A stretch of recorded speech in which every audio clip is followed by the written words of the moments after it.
Welcome in. It is Big Ten today. It is great to have you with us on this Tuesday. Dave Revson, Dave Wanstead.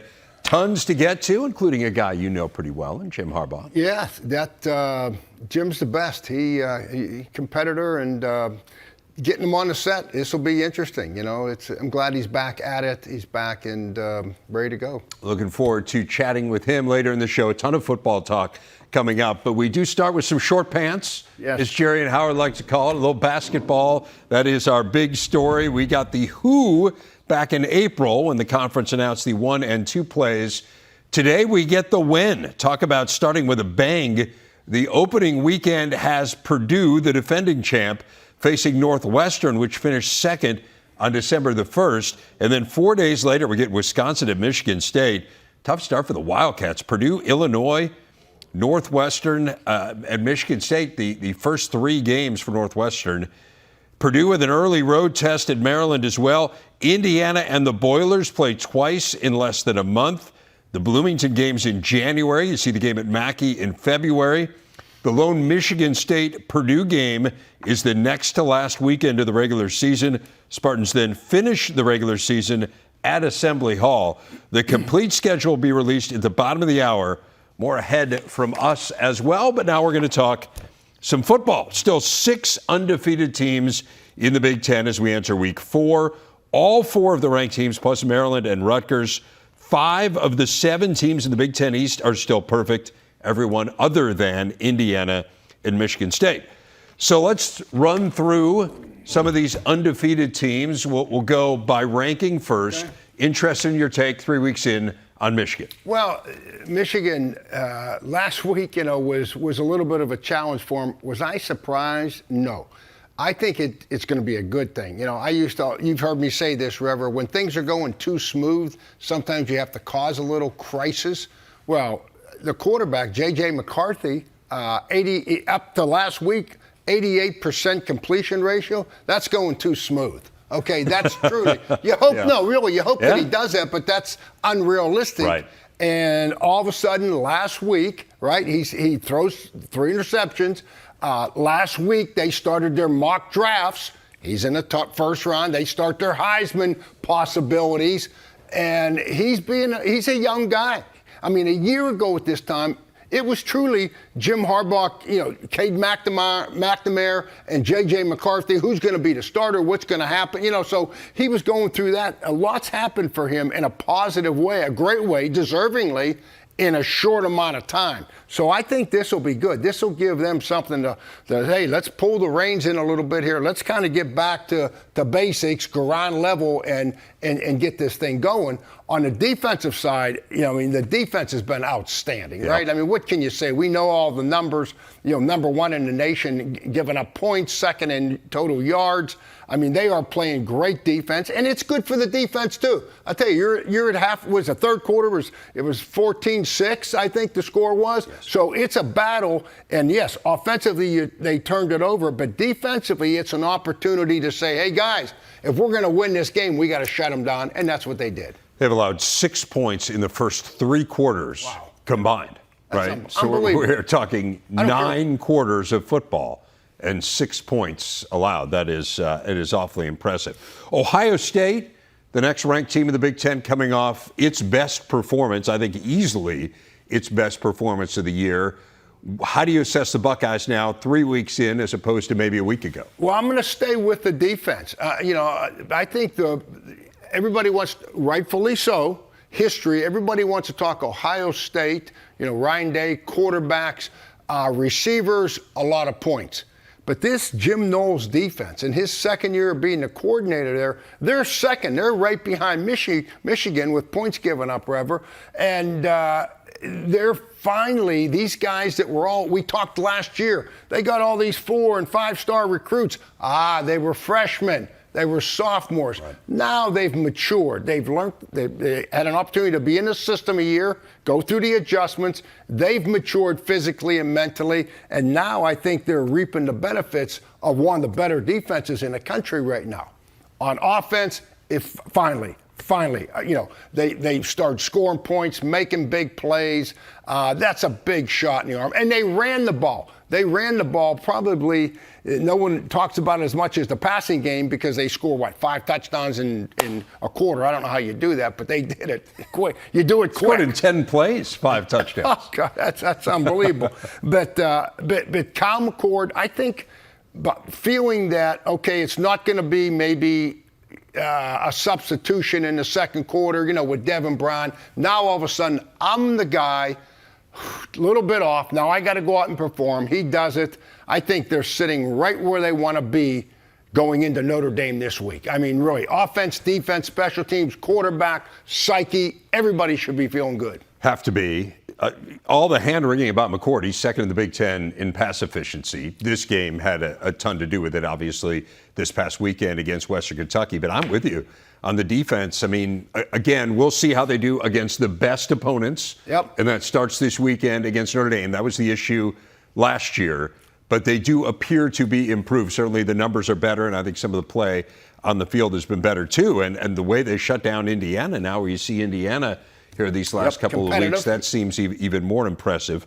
Where are you with Penn State? Penn State, again, last week, I mean, what can you say?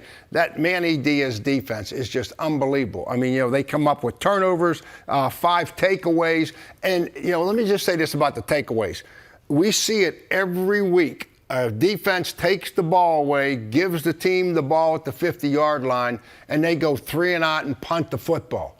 The thing that Penn State has done a great job of, when their defense is taking the ball away or flip the field with field position because of, where they have 7 tackles for losses, the sacks, the offense comes in and they have taken advantage of that. And that's a big deal. So they go in with the right mindset and they get points on the board. So, that's a complete team effort. Yeah, Drew Aller, he didn't have the spectacular day, but he didn't turn the ball over either, right? Yeah. Didn't turn the football over. So I would say, hey, so you threw for 200 yards. Our running game was okay. It wasn't spectacular. But you know what? We didn't turn the ball over, Drew.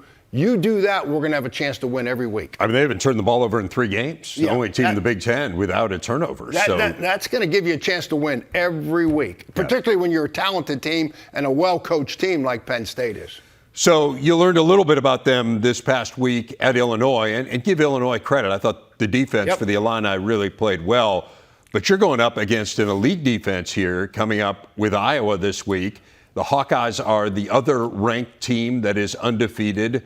How do you assess them? I mean, it does seem like a familiar theme here with Iowa, where the offense is behind the defense. Is the offense better than you thought it would be, or where you expected it to be? With the week 1, we talked about, remember Iowa had, 7 or 8 tackles. I mean, they got hit in the backfield. They didn't run the ball. Yeah. Now, when you say Kurt Ferentz, Iowa team, run the football. Would they have 250 yards, 245 yards, something like 245 yards rushing? They block a kick. They score on defense. That's, to me, if you close your eyes and you say Kurt Ferentz, Iowa football team, that's what you envision. Now, put in the quarterback. Okay, Cade's not playing where he needs to play to maybe win a championship, but I believe he's going to get there, and whether it was the injury that slowed him up or he's learning a new system, just a new environment for an older guy like that to make that change. If a young kid transfers and goes to a new place, he's kind of starting new. He's in there. But an older player that's been around a little bit, when I say older, I mean, like Cade was at Michigan, that's a little bit more of a transition. So I think he's going to be fine. I think he'll only get better. I truly, truly believe that. I do worry about the loss of Luke Lachey. That looked to be a really serious injury. That has been his security blanket. He's such a good tight end, and so you wonder the degree to which that impacts the passing game. But it's hard not to be encouraged, to your point, by the run game, particularly given that they were essentially down to a third-string running back, and he had a huge game. So I had to look it up. You're right, LaShawn Williams, right? I mean, who was he, right? Where did he come from? That's great. Yeah, that's have great. to feel really good about that. What about Maryland? They are perfect in fairly convincing fashion, I would say, despite the fact that they got down 14-0 in each of the last 2 games, but have really opened up the offense kind of subsequent to building those deficits against Charlotte and Virginia, and it does seem like they are clicking and vastly improved on the defensive side. Yes, I think I'm going to start there. I'm starting with defense with every team. How about Brian Williams, the defensive coordinator? You know, again, just as I talked about Kurt Ferentz, when you say Iowa, you say defense, special teams, run the ball. Well, when you say Maryland, you say throw the ball, big plays, scoring. This defense of Maryland is probably underrated, under-talked about, but they have carried this team. I mean, when you get down like they have, it would be easy for them to fold the tent and never be able to recover. But they've stayed in every game. They've scored on special teams during the course of the year. You know, so they've made enough plays in other areas until the offense is caught up. But, you know, as you get into tougher competition, you got to start faster. You know, and Coach Loxley down there, he knows that. We got to come out, guys, with the 15 plays that we can execute and execute them well. We can't fall behind when you start talking about the Michigans, Ohio State, Penn State. Right. Those are not teams that would necessarily allow you back in it. No. They're in every game. I mean, given just how overpowering they are offensively, they're first in the Big Ten in total offense. Leah Tungavailoa has been tremendous. They have a nice run game with Roman Hemby. So there's a lot to like with this Maryland team. And finally, Rutgers is undefeated. Your old buddy, Greg Schiano, having a really nice year. It's a fairly convincing 3-0 as well. And that's the other thing that stands out to me. To me, you know, we're talking about culture and we're talking about identity of a team. When you say Rutgers, what are you talking about? You start with defense. They're taking the ball away on defense. They're not giving up the big play. What, seventh in the nation in scoring defense? Giving up 30 points. And they have not played three division, you know, lower levels teams. Right. I mean, Northwestern, a Big Ten team, Temple, and Virginia Tech. So they have played as good 3 games opener from a standpoint of competition as anybody. So they got nothing there to be ashamed of. And the thing that I liked about last week, their defense played good. They ran the ball. They had big numbers running the ball, you know, 200 and some yards or whatever it was. Greg's going to do that. But Greg carries a football to every team meeting. I sat with him. And protecting the football is as important. That's the most important thing, you know. And if you go to a practice, yes, they are constantly saying the ball is the program. Thank you. The ball is the program. And he carries the football around with him. I've seen him carry it into a team meeting as a head coach and put it on the podium when he's speaking. The quarterback, here's my point. Last year, you know, a lot of interceptions, a lot of turnovers. Even though that Gavin Winsat is maybe not putting up the passing numbers, Greg doesn't care about that. The only thing he cares about, he's able to make some plays with his feet and get out of trouble, and he hasn't turned the football over. I mean, if he does that, I'm telling you, Rutgers will be a lot more competitive. They're going to win running the ball. They lead the Big Ten in rushing and playing good defense. And then can you complement it? Can you sprinkle in some of that pass game, at least make people respect it? Again, huge game coming up with Michigan. We're going to talk to Jim Harbaugh in just a bit. We're going to learn more here about the Scarlet Knights on Saturday. You can kick off the day with Big Ten Tailgate. It's live at Michigan. Then 5 games coming your way, including the Wolverines and the Scarlet Knights. Then the final drive, wrapping everything up with highlights and analysis. It is Saturday only on the Big Ten Network and the Fox Sports app.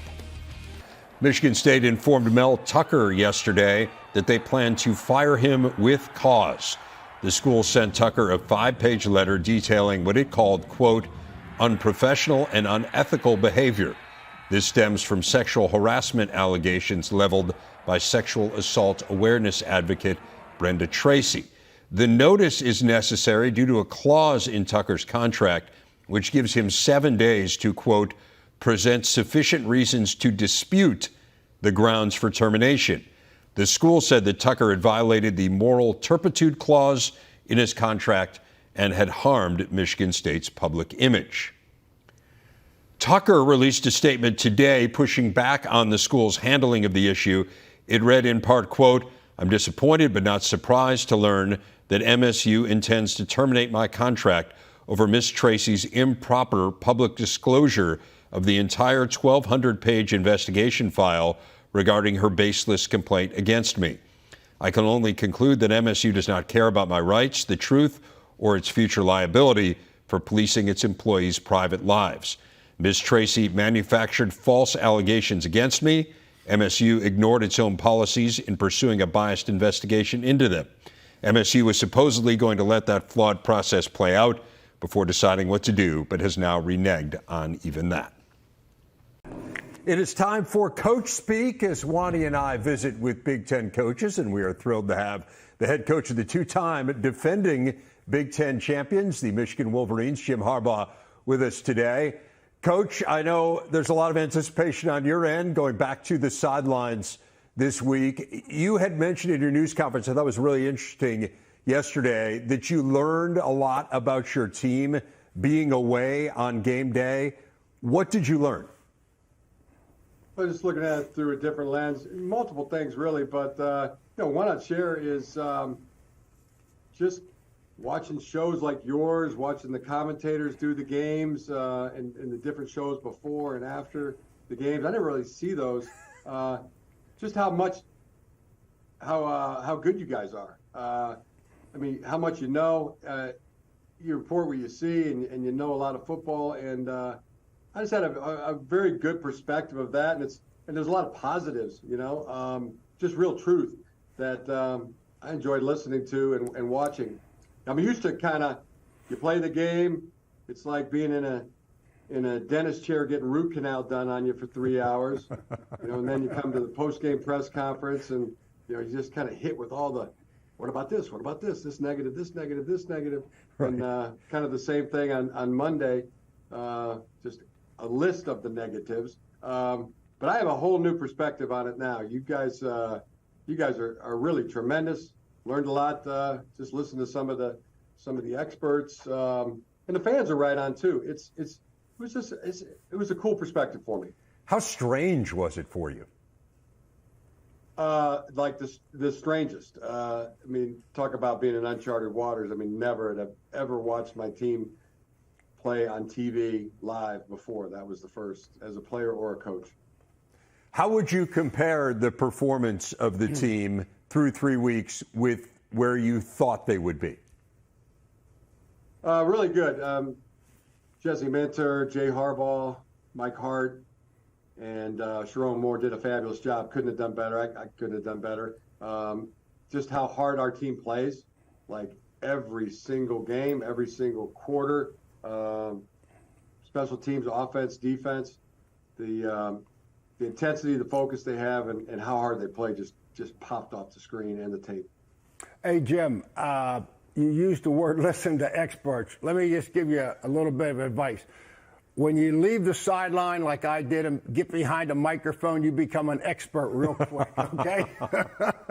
It's amazing how quick you become a genius and an expert when you're not on the sideline, you're behind the microphone, But so it's. But I mean, truly, I mean, even our radio guys, the TV guys, you guys in the studio. I mean, you do game after game after game, and the commentators on the national broadcast, the NFL broadcasters, our local radio guys here, WTKA in Ann Arbor, Sam Webb, got to hear a lot of these. Over the course of those 3 weeks, and come on, yeah, that's about right. They're seeing it pretty much exactly the way it is. Hey, Jim, you're looking good, and I'll tell you, this seems like a lifetime, probably to both of us. But do you remember before your first game when you were going to open up at Utah versus Utah? Your first game as Michigan head coach. I flew up to Ann Arbor for Fox. I was doing all the games then, and we sat down. And you educated me on Michigan, the history. I knew a little bit about obviously Coach Schembechler and your the connection and the history. But you look sharp, and the thought that came to my mind as I'm looking at you, you told me that you were going to, I don't know if you still are, that you were going to go to the same barber shop that Coach Schembechler went to when he was coaching there. Is that still happening? Or, I mean, it was just amazing the history and tradition that you were talking about. Yeah, I did for a long time. Now I Bill the barber right there on State Street Barbershop. But But now I go over to the Great Clips. It's a little bit closer to the office here. The Great Clips guys, they have a pretty much a number. They just do the exact same haircut every single time. So they treat me good over there. Oh, you're the best. Hey, Jim, a little football question. Every year. Don't have to keep that to yourself, Coach. No. You're looking. I'm complimenting you how good you're looking. And they told me that history story of where Coach used to get his haircut, and that's when that came to my mind. I appreciate it. I said, just feel free to spread the word. Hey, let me ask you a football question. Every year head coaches kind of have a goal or a theme that, this year you're talking, hey guys, we want to, our goal is to win the division or win the conference or get in the playoffs or win the national championship, and it does vary from year to year a little bit. Coming into this season, what was kind of the message to your team? Your expectations.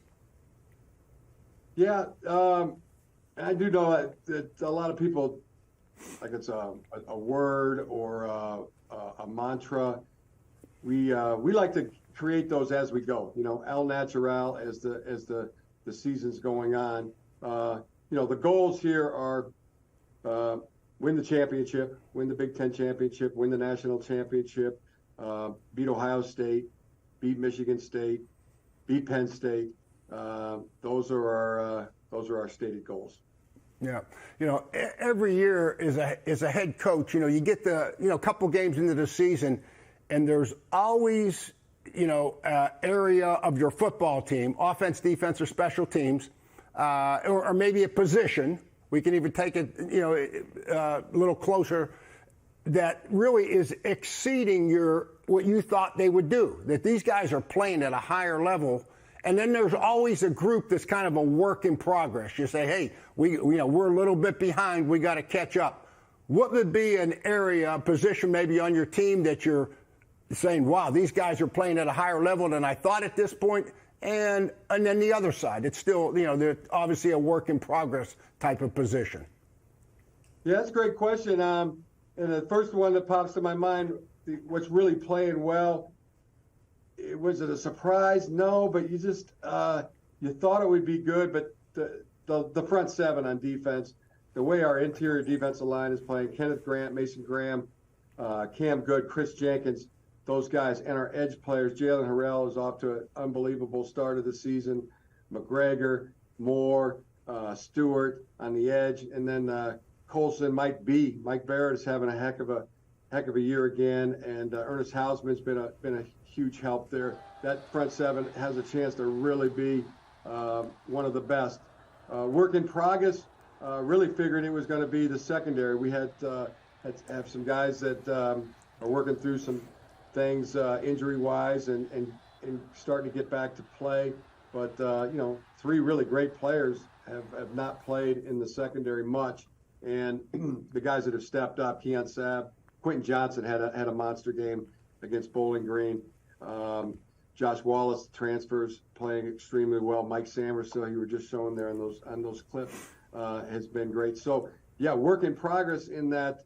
A lot of key players that aren't starting, but here the next guys up have raised the level and kept the level high. Coach, you got a big one this week against Rutgers, a fellow undefeated, and a team that I think we've talked about as probably one of the most pleasant surprises in the Big Ten so far. Not that they're 3-0 necessarily. I think that wasn't wholly unexpected, but the manner in which they're 3-0 is really impressive. What do you see when you watch them on film? Well, we've been playing them a long time, right? And Coach Gianna, we have tremendous respect for, and his team, and they're always gritty. They're always tough. They can run the ball. They play exceptional defense. They play their systems, but then they know how to throw all the trickery imaginable. So creative in everything that they do, especially on special teams, especially on offense. We're on our toes. I mean, a high alert. This is one that we want to win by any means necessary. Win by 1 point. Every time we go against Rutgers, we know that it's one of those where I guess for lack of a better analogy, you got to bring your lunch pail.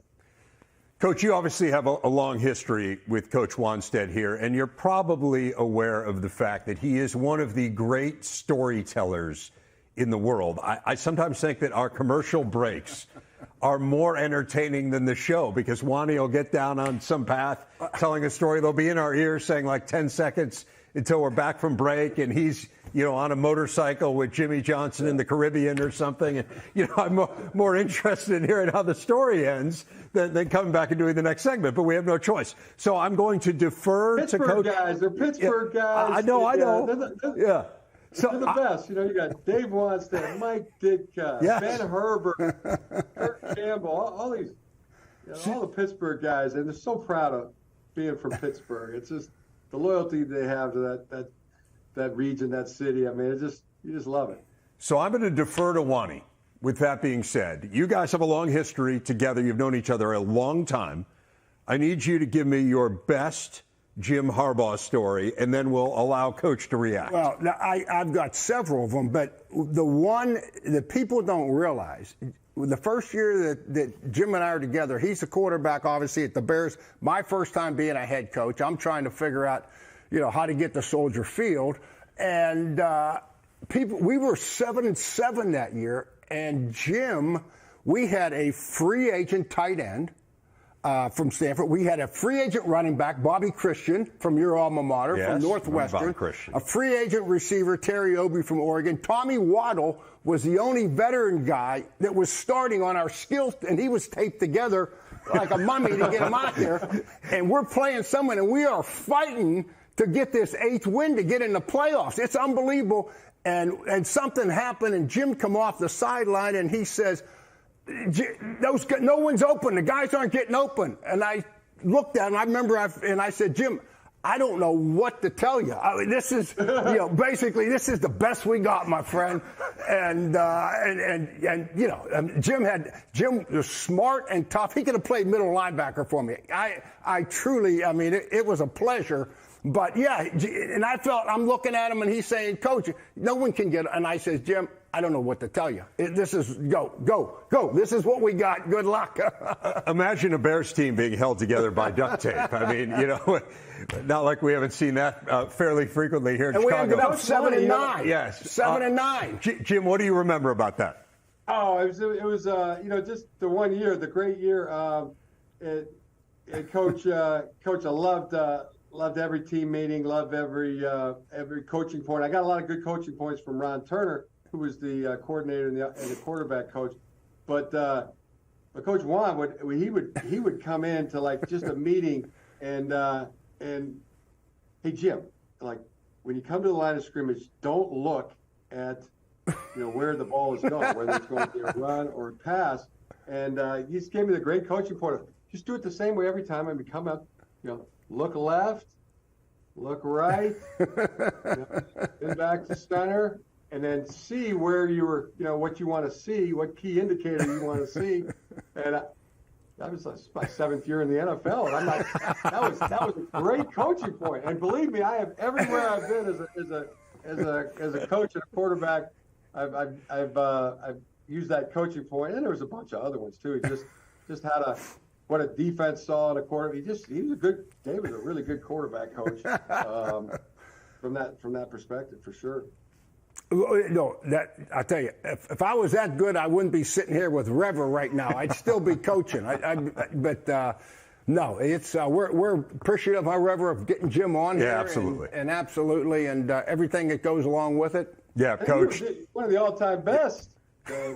Hey, I know how tough it is to get you to do an interview, and we do appreciate it here. Trust me. Thanks a lot, Jim. We really appreciate it. Best of luck. I'm a new guy. I'm cool now. I mean, the media and I are going to have a whole new, better relationship.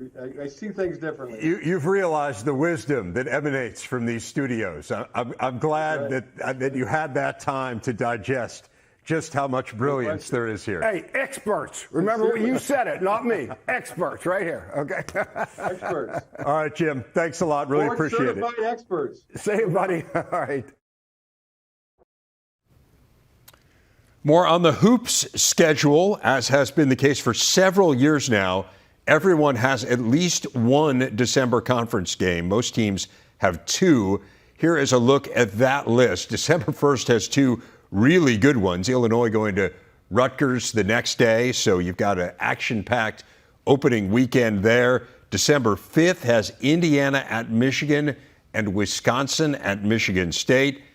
Want to let you know the full schedule has now been released, so you can head to big10.org to check it out, see every conference game that your team will play and when they will play it. Take a look at football conference games coming up this weekend. We've got Wisconsin and Purdue on Friday night. We've already told you about the ranked teams in action. Michigan, Iowa, and Penn State battling. I got Ohio State playing a non-conference game, of course, against Notre Dame.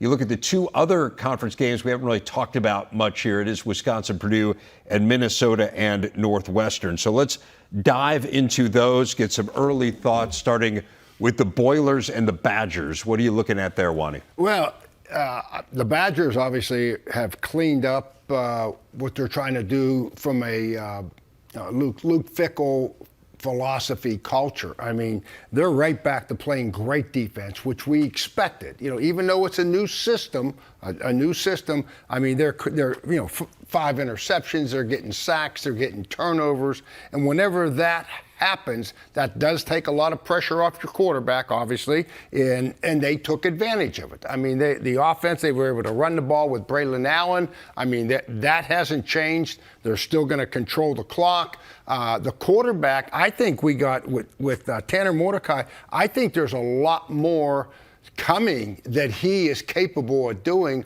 whether it's on the ground or whether it's in the air, than what we've seen. I think they've been playing such good defense and been able to run the ball that they really haven't had to say, hey, it's your time, Tanner. We need you to win this game. I think it's coming.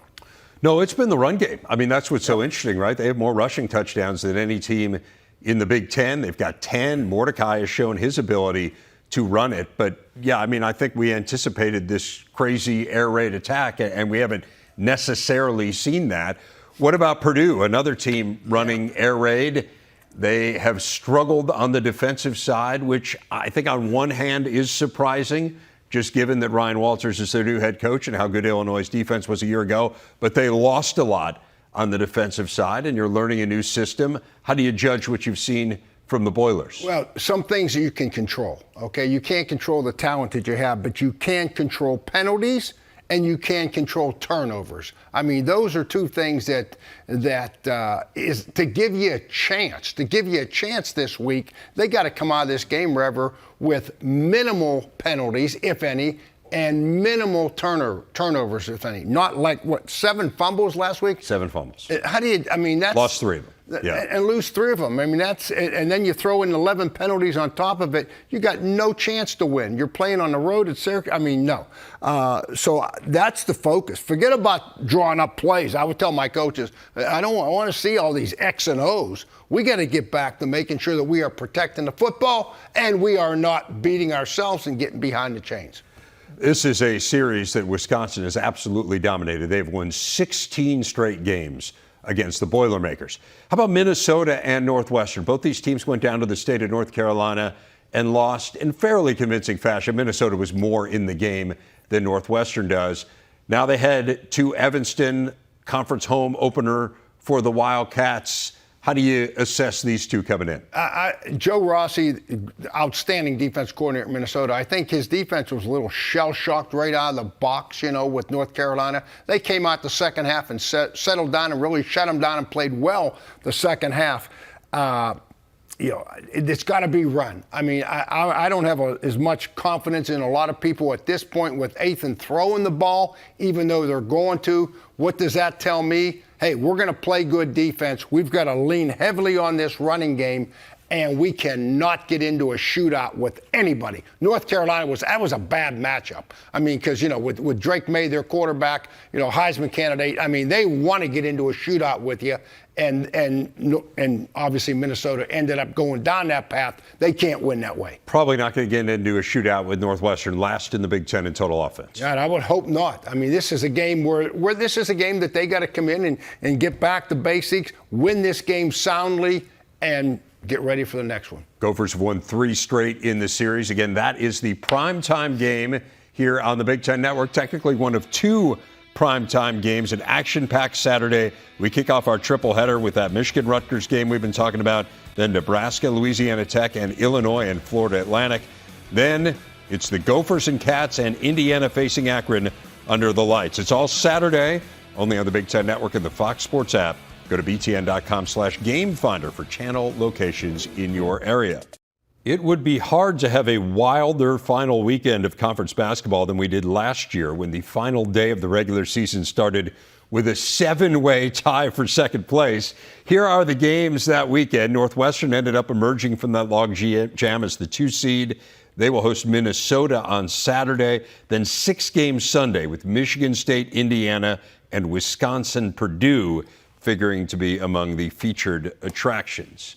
We're going to wrap things up, as we do every week, with Wanny's Winner of the Week. Who do you have this week, Coach? This week, I'm going with Rutgers, and I'll tell you why. When I look at Rutgers' football team, I see the identity of what Greg Schiano wants a coach. They don't turn the football over, right? They don't turn the football over. They run the ball successfully, and they play outstanding defense and special teams.